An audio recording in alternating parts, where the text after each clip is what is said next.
Let's take a look at the way that you use the AOL Mail filters. If you're wanting to sort out your mails in an organized way without you having to manually do it, filters are going to be a great way. To create filters, you just need to head over to settings on the top right and then head over to more settings. On this left hand side, you'll be able to see a bunch of options. Just scroll down and find the option called filters. Now, if this is your first time creating filters, you can get some help on the right hand side by heading over to some articles. But for the most part, you can just click on add new filters. And then firstly, you need to create a filter name. For example, if you're trying to sort out any incoming mails from your work and move them to a separate folder, you can easily do that using filters. So you can name this anything you'd like. And then it's now time to set the rules. You can select the from, so the email that you're receiving from.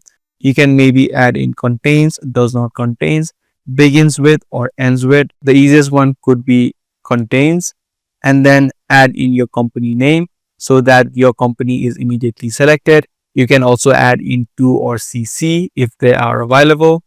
You can add in the subject body as well, and then content of the body, which may contain some words so that they are immediately filtered out.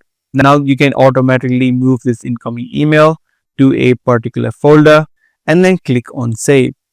This way your new filter now has been created. This way any incoming mail which contains these rules will be automatically moved to the work folder. So if you head back to the mail section and head over to the folders option, you'll be able to see the folders that you may have created. If you've not yet created, click on new folders and then you'll be able to move them. So that was a quick example on how you use filters inside of AOL Mail. Be sure to give this video a thumbs up and also make sure to subscribe for more future videos just like this.